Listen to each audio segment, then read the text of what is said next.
Here I am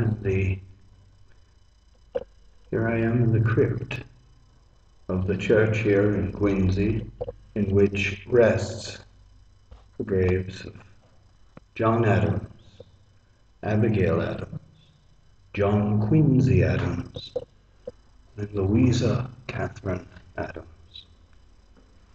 Interesting stories abound about how they were all brought here and how they all came here. All the way over, as I go around here, as I point, this is John Adams at the far end with the flag, 15 stars, 15 stripes. Next to him, of course, is Abigail. And then as we go over here, this is John Quincy, and beyond, Louisa Catherine.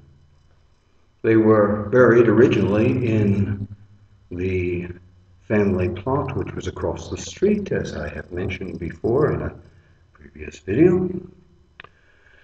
But through the efforts of John Quincy Adams, and you have to understand something also, is that John Adams was very instrumental in the creation of this church.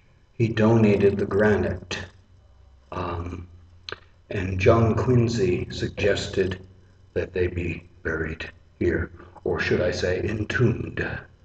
So the caskets were brought across the street in 1828, and there were no floorboards here where the ceiling is, and they lowered these phenomenal pieces down, and then the caskets were lowered down through the floor, and then the lid was dropped down and it was sealed. That was all well and good. Now, of course, when John Quincy Adams died at his desk, practically, at the Capitol, he was placed in a very ornate coffin. And when it came time to take him out of the burial yard, which was across the street where I showed you where his original tomb was, his elaborate coffin was brought over here and brought up into the church proper, because they had to make space for it, and they had to make stairs to go down here and put down these various holders for him, sarcophaguses. And the thing is, his casket did not fit, so they had to chop out more of the granite to fit the casket in. One other thing, before he was brought down here, his grandson opened the window on the top of the casket. He wanted to see how the old man had fared. And he said there he was, very recognizable. And then soon the glass fogged up. And that would be the last anyone would see of John Quincy Adams. That was 1852.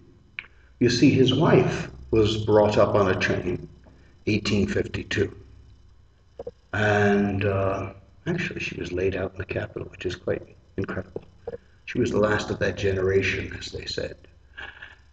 And the thing is that she and her husband were brought here because of his son. He said it would be a great place to have John Quincy and his wife buried next to his parents.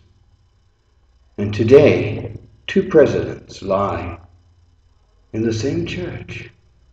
It's an amazing thing that here they rest side by side.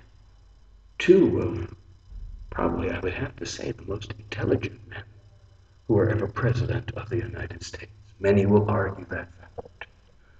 But all I can say to you as I stand here, I say thank you, John Adams.